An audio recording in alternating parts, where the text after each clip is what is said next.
بسم اللہ الرحمن الرحیم۔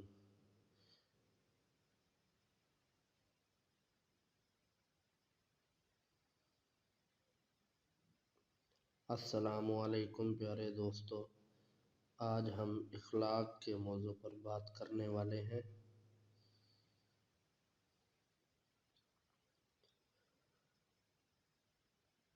خلق کی جمع اخلاق ہے، اس کے معنی پختہ عادت کے ہیں۔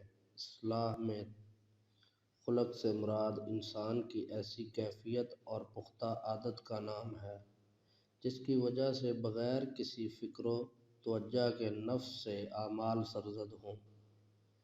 حسن تعلق سے مراد ایک خو اور اچھی خصلت ہے۔ مسلمان کے لیے عمدہ اور حسن اخلاق کا مالک ہونا بہت ضروری ہے۔ اخلاق حسنہ میں عفو و درگزر، صبر و تحمل، قناعت و توکل، خوش خلقی، مہمان نوازی، تواضع و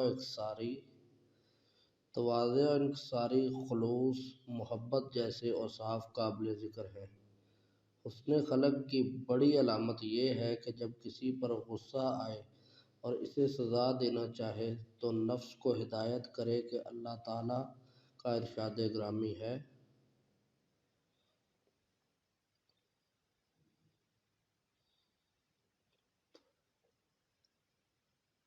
اور غصہ ضبط کرنے والے ہیں اور لوگوں سے ان کی غلطیوں پر درگزر کرنے والے ہیں۔ آل عمران۔